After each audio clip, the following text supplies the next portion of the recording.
Hi, I'm Paul Godfrey, and I'd like to introduce briefly our article, What is Organizational History? Toward a Creative Synthesis of Theory and History in Organization Studies. This article is a part of the Special Topic Forum on History and Organization Studies, of which we were the editors. Let me explain a little bit our motivations for the Special Topic Forum and for our article in particular.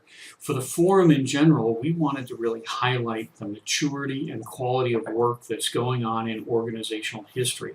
Our collection of articles features some excellent work that's exemplary in terms of its use of both historical methods and rigor, and also serious organizational theorizing. We wanted to give these scholars a venue in the Academy's premier publication and raise the stature of organizational history within the Academy. Secondly, we wanted in our article to offer some guidelines, some practical help to people who want to join the conversation about organizational history and help them understand some things that they need to consider in order to make that jump effectively. And finally, we wanted to use our article to prod scholars to take seriously and think about some of the deep historical issues of which organizations have been a part.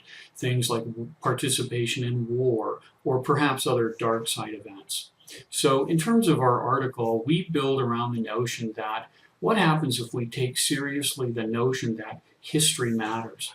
And if we take that notion seriously, then we need theoretical, not merely anecdotal accounts of three things. First, we need theoretical accounts of the past that go beyond the merely recounting or narrative retelling of history as the example that illustrates organization theory.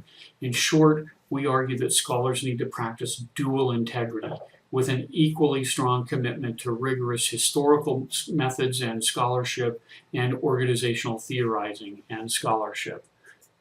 Secondly, we need theoretical accounts that explain how organizations use history as a strategic resource, how they mold and shape and change their own historical and what accounts of history get told in order to meet their current and future strategic objectives. And finally, we need theoretical accounts of the organizational role in practices such as slavery and racism. How did organizational factors such as supply chain management or management systems or values and missions or things like that both create and perpetuate the slave trade, but also how do organizational practices help end slavery, but also current issues such as racial prejudice or racism? How are organizational practices working to eliminate those dark sides of historical and current life?